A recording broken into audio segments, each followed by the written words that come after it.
জয় হিন্দ বন্ধুরা, তোমরা দেখছো তোমাদের প্রিয় ইউটিউব চ্যানেল মা অনলাইন পয়েন্ট। তো দেখো, কাল রাতে তোমরা অনেকে আমার কাছে ফোন করেছো বা অনেকে বলছো, দাদা আমাদের ডাব্লিউপি প্রিলিমিনারি যে পরীক্ষা সেটা কি স্টে লাগবে বা পরীক্ষাটা হবে নাকি? কারণ হাইকোর্টে কেস করেছে, তোমরা সোশ্যাল মিডিয়াতে দেখতে পাচ্ছ এখন যারা রিজেক্টেড প্রার্থীরা রয়েছে। এখানে আমি রিজেক্টেড প্রার্থীদের হয়েও কথা বলবো না, আমি তোমাদের যাদের ফর্ম অ্যাকসেপ্টেড, যাদের অ্যাডমিট কার্ড এসেছে তাদের হয়েও কথা বলবো না। আমি বলবো আইনত কথা বলবে, যেভাবে তোমাদের আইন যেভাবে কথা বলে সেভাবে, ঠিক আছে? সেটা আমার পার্সোনাল দিক থেকে, আমার যেটা আমার মনে হয়, যারা যারা আমাকে দাদা হিসাবে মানত, আমার দিক থেকে আমি বলবো, ঠিক আছে? এটা তোমাদের ডাব্লিউপি কনস্টেবল 2021 সালের যে অফিসিয়ালি পিডিএফ রয়েছে সেই পিডিএফটা।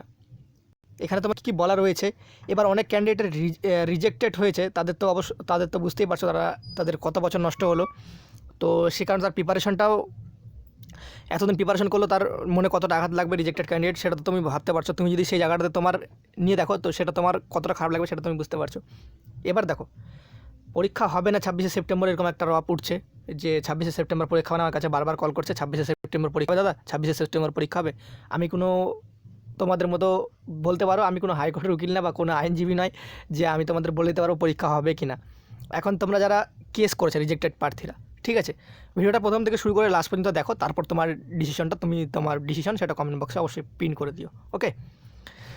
তো যারা যারা কেস করেছে, যে মনে হচ্ছে যাদের রিজেক্টেড ক্যান্ডিডেটদের ফর্মগুলো কেন ঠিক করা হচ্ছে না, তোমাদের অনেক জায়গা থেকে সোশ্যাল মিডিয়া থেকে তোমরা জানতে পেরেছিলে যে রিজেক্টেড প্রার্থীদের ফর্ম ঠিক করে দেওয়া হচ্ছে। তোমাদের আমি আগেই বলেছিলাম সেটা তোমাদের সম্ভব হবে না, কারণ তোমাদের ডাব্লিউপি যে পরীক্ষার যে তোমাদের সিট অলরেডি বসে গেছে, তোমাদের সমস্ত কিছু তৈরি অলরেডি। তো সেক্ষেত্রে যাদের রিজেক্টেড ক্যান্ডিডেট যদি অ্যাকসেপ্টেড করা হতো এখন, তাহলে সেই ক্ষেত্রে তোমাদের আবার নতুন করে স্কুলকে তাদের নোটিফিকেশান করতে হতো যে স্কুলে এত সিট লাগবে, এত ভ্যাকেন্সি। তো তোমাদের অ্যাডমিট কার্ড কিন্তু অনেক দিন আগেই প্রকাশিত হয়েছে। যদি তারা চায় তো তাদের কাছে কোনো অসম্ভব ব্যাপার নেই, ঠিক আছে? কিন্তু তারা কী কারণ রিজেক্টেড করছে তাদের কারণ দেখিয়ে দিচ্ছে আর রিজেক্টেড ফর্ম বলে দিচ্ছে, ঠিক আছে? তো তোমাদের আমি বলেছিলাম তোমরা জিমেল করে বলতে পারো যদি টেকনিক্যাল প্রবলেম থাকে। জিমেলের ভিডিওটা তোমাদের করেছিলাম হেল্প করার জন্য, যে এই ডাব্লিউবি পুলিশের যে অফিসিয়ালি জিমেল আইডিটা রয়েছে সেখানে তোমরা জিমেল করে বলতে পারো যে আমার ফর্মটা রিজেক্টেড স্যার, এই কারণে আমার ফর্মটা সমস্ত ঠিকঠাক রয়েছে, কী কারণে রিজেক্টেড সেটা আমাকে একটু বলে দেবেন। তারা জিমেল অনেকে করেছে, তাদের রিপ্লাইও অবশ্যই করেছে, ওকে? এবার যাদের রিজেক্টেড ফর্ম হয়ে গেছে, যারা বুঝতে পারছে না যে আমাদের রিজেক্টেড, কিন্তু হাইকোর্টের দ্বারস্থ হয়ে গেছে উকিলের কাছে, তো উকিলের কাছে তোমরা যদি যাও তো তারা স্টে লাগাতে পারে। তোমাদের যেরকম ডাব্লিউপি কনস্টেবল 2019 সালের যে তোমাদের স্টে লাগিয়েছিল, ঠিক আছে? সেটা অনেকে ভয় পাচ্ছে যে প্রিলিমিনারি এক্সামের আগে হাইকোর্টে কেস করলে অবশ্যই পরীক্ষাটা পিছিয়ে যাবে। তো দেখো, যারা ডাব্লিউপি কনস্টেবলের জন্য প্রিপারেশন নিচ্ছ, তোমরা তোমাদের প্রিপারেশন চালাবে, ওকে? তোমরা ভেঙে পড়বে না, তোমরা তোমাদের প্রিপারেশন চালাবে। এবার প্রশ্ন হচ্ছে যে স্টে লাগাবে কিনা, সেটা হচ্ছে সিদ্ধান্ত নেবে হাইকোর্ট। সেটা সিদ্ধান্ত নেওয়ার আমরা ইউটিউবাররা কেউ নয় বা কেউ নয়, ঠিক আছে? তোমাদের যারা বলছে স্টে লাগাবে কোনো ক্যান্ডিডেট, তোমাদের মতো প্রার্থীরা, তোমরা কারো কথায় কান দেবে না। নিজে প্রিপারেশন ঠিক করছে অনেকে আছে, কিন্তু এগুলো আফওয়া রটিয়ে তোমার যে প্রিপারেশন সেটা খারাপ করে দেবে, ঠিক আছে? এরকম অনেক ক্যান্ডিডেট আছে আমার দেখা। তো আমাদের ব্যাচে এরকম অনেক ক্যান্ডিডেট ছিল, তো নিজে পড়বে কিন্তু অন্য কাউকে পড়তে দেবে না। তো এরকম থাকে কিছু ক্যান্ডিডেট, তো তাদের কথায় তুমি মন একদমই ভাঙবে না। তুমি তোমার প্রিপারেশন চালাও, তোমার 26শে সেপ্টেম্বর পরীক্ষা হচ্ছে 99.9%, ঠিক আছে? 1%টা কখন লাগাবে, 0.1%টা যখন তোমার পরীক্ষাটা একদম পরীক্ষার হলে বসে যাবে তখন তুমি 1% লাগিয়ে দেবে, ওকে?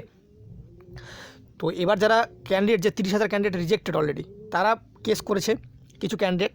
তো তার আগে তোমাদের একটা কথা বলি, তাদেরও দোষ নেই। যারা মোবাইলে ফর্ম ফিল আপ করেছে, যাদের মোবাইলের ফর্ম ফিল আপ করার কারণে রিজেক্টেড হয়েছে, অনেকে মোবাইলে ফর্ম ফিল আপ করেছে, ছবিটা ফুলফিলভাবে আসেনি, ছবিটা আধা এসেছে, ছবির কান কাটা, ছবির মাথা কাটা, তো তাদের রিজেক্টেড, সেটা তো তাদেরকে মানতেই হবে। এবার যারা অনলাইনে দোকানে গিয়ে ফর্ম ফিল আপ করেছে, ক্যাফে গিয়ে ফর্ম ফিল আপ করেছে, তাদের তো কোনো ওখানে দোষ নেই, ঠিক আছে? সেই ক্যান্ডিডেটগুলো জানেও না তাদের এই ফর্মে এইগুলো ভুল রয়েছে, ঠিক আছে? তো তোমাদের যাদের বলবো, যারা যেই সব ক্যান্ডিডেট তোমরা দেখছো, তোমাদের অবশ্যই নোটিফিকেশানটা ভালো করে ফলো করা উচিত, ঠিক আছে? তোমরা এখানে নোটিফিকেশানটা যদি দেখো, এখানে তোমাদের বলে দেওয়া রয়েছে যে হাউ টু অ্যাপ্লাই বলে একটা সেকশন রয়েছে, তোমাদের দেখবে 6 নম্বর পেজে, তোমরা নোটিফিকেশানটা ডাউনলোড করে নেবে। এখানে বলা রয়েছে filling up the uploading same along scan copies of candidate photograph and signature making on the payment. তো এখানে কি বলছে, uploading photograph signature they both will be not be responsible. তো এখানে দেখে নেবে মিসম্যাচ ফটোগ্রাফ, ছবি তো তোমাদের যদি একদমই ব্লাড টাইপের, ঘোলা টাইপের খুবই থাকে, তাহলে সেক্ষেত্রে রিজেক্টেড হতে পারে। এখানে শ্যাল বি রিজেক্টেড এখানে বলা রয়েছে অফিসিয়াল নোটিফিকেশানে। তো এই দিকগুলো তোমাদের মাথায় রাখতে হয়, যারা যারা ডাব্লিউপি কনস্টেবলে আবেদন করেছো, তোমাদের কিন্তু মাথায় রাখতে হয় এই দিকগুলো। এখন একটা ট্রেন্ডিং বিষয় চলছে যে কোনো কিছু হলেই বর্তমানে হাইকোর্ট কেস, ঠিক আছে। তো সেটা তোমাদের ফার্স্টে ভুলটা দেখা উচিত, তোমাদের ভুল নয়, আমি সেটা মানছি। যারা যারা মোবাইলে করোনি, যারা যারা অনলাইন ক্যাফে করেছো, তাদের কী হয়েছে, এখন তাদের সিজন রয়েছে, সে কারণে তাড়াতাড়ি ফর্ম ফিল আপ করেছে, সেটা তাদের ভুল, তোমাদেরও ভুল নয়, ঠিক আছে। তো এখানে দেখবে তাদের কিন্তু বলা রয়েছে তোমাদের রিজেক্টেড কারণগুলো, সব অফিসিয়াল নোটিফিকেশানটা তোমরা ডাউনলোড করতে পারো, সবাই ডাউনলোড করে নাও, ঠিক আছে। 6 নম্বর পেজে আসবে, 6 নম্বর পেজে আসে তোমাদের রিজেক্টেডের কারণগুলো এখানে পরিষ্কারভাবে বলা রয়েছে। এখানে দেখতে পারো 6 নম্বর পেজে একটা বলা রয়েছে defective incomplete application for with ফার্জি photograph candidate will be summarily rejected. তো তোমাদের এখানে স্পষ্টভাবে বলা রয়েছে যদি ইনকমপ্লিট অ্যাপ্লিকেশন করো বা পেমেন্ট কেউ করোনি, বা অ্যাপ্লিকেশনে যদি ফার্জি ফটো মানে ঘোলা ছবি, কাটা ছবি বোঝা যাচ্ছে না, সেক্ষেত্রে তারা রিজেক্টেড করলে তোমাদের কিচ্ছু করার নেই। এখানে পরিষ্কারভাবে অফিসিয়াল নোটিফিকেশানে বলা রয়েছে, আদার ইনস্ট্রাকশন বলে বলা রয়েছে। যদি তোমাদের এই লেখাটা না থাকতো, তাহলে যদি তোমরা কেস করতে 100% তোমরা কেসে জয়ী হতে, ঠিক আছে। কারণ তাদের যে অফিসিয়াল নোটিফিকেশান সমস্ত কিছু বলে দিয়েছে। এটা বলা মানে তোমাদের একটা নোটিফিকেশান, কিন্তু অনলাইনে আবেদন শুরু হওয়ার আগে নোটিফিকেশান, তোমরা নোটিফিকেশান দেখো, এটা তোমাদের ভুল, ঠিক আছে। তারপর নেক্সট দেখতে পাচ্ছ এখানে বলা রয়েছে ইচ ক্যান্ডিডেট একটার বেশি দুটো যদি তোমরা অ্যাপ্লিকেশন করে থাকো, সেক্ষেত্রে রিজেক্টেড হবে। তো যারা যারা একটার বেশি দুটো অ্যাপ্লিকেশন করেছে, তাদের কিছু কিছু ক্যান্ডিডেটের কিন্তু অলরেডি রিজেক্টেড একটা অ্যাপ্লিকেশন অ্যাকসেপ্টেড। যারা যারা বলেছে অ্যাপ্লিকেশন সিরিয়াল নাম্বার দিয়ে যে এই নম্বরটা স্যার আমার ফর্মে ভুল রয়েছে, সে কারণে আমার এটা রিজেক্টেড করে দেওয়া হোক আর পরেরটা আমার অ্যাকসেপ্ট হোক, তাদেরগুলো কিন্তু অলরেডি অ্যাকসেপ্টেড হয়েছে। ওকে, নেক্সট প্রশ্ন দেখতে পাচ্ছ application shall be rejected in case signature of the applicant is uploaded rendered in block letter। যদি কেউ বড় হাতের সিগনেচার করে থাকো, তারও কিন্তু রিজেক্টেড করবে, তুমি কিচ্ছু করতে পারবে না।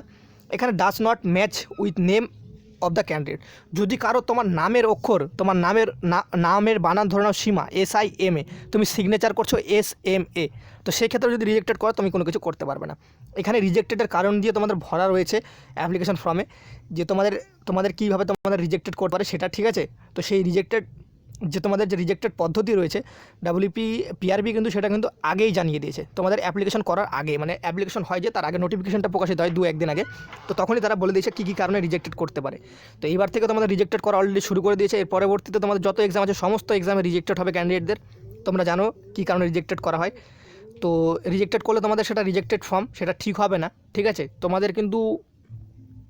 তোমাদের রিজেক্টেড কী কারণ হয়েছে তোমাদের আমি বলছিলাম, জিমেল করে তোমরা জেনে নাও তোমাদের রিজেক্টেড কী কারণ হচ্ছে। বিগত বছর যখন তোমাদের WP কলকাতা পুলিশ কনস্টেবল বা বিভিন্ন ধরনের যে ফর্মগুলো বেরোবে, সেই ফর্মে যেন ভুল না হয়, সেগুলো তোমাদের জানার জন্য। ওকে, তো যাদের এখন রিজেক্টেড, যারা এখন কোর্ট কেস করেছে তোমাদের মতো ক্যান্ডিডেট, তাদের কোর্ট কেস করেছে কেন, তারা চাইছে যে আমাদের কিছু ক্যান্ডিডেট রয়েছে সেখান থেকে কিন্তু West Bengal police constable pass করে তারা চাকরি পাবে কনস্টেবল, আমি মানছি।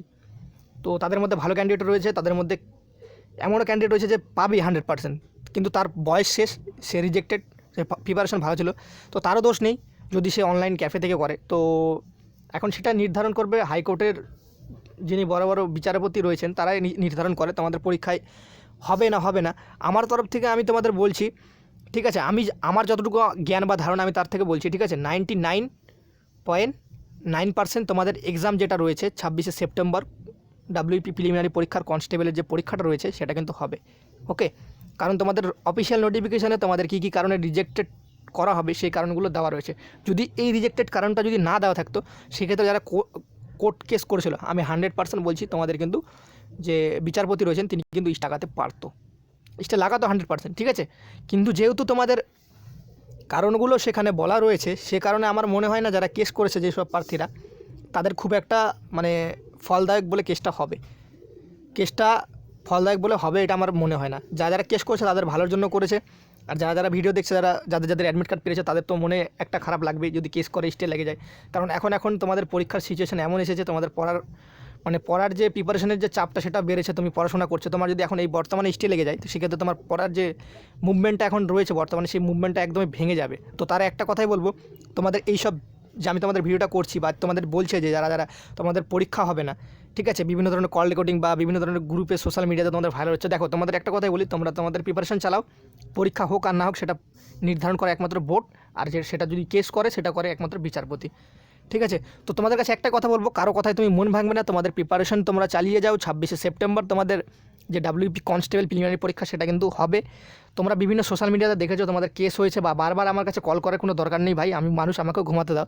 রাত্রি 10টা 11টা 12টা পর্যন্ত কল করে ক্যান্ডিডেটরা বলে যে দাদা আমাদের এই কেস হয়েছে, তখনও কিন্তু আমি অনেকের ফোন রিসিভ করে বলছি ভাই এই টাইমটাতে অবশ্যই একটু ঘুমাতে দাও, কল করো না। তো দেখো তোমাদের আজকে আশা করি ভিডিও করে স্পষ্টভাবে বুঝিয়ে দিয়েছি।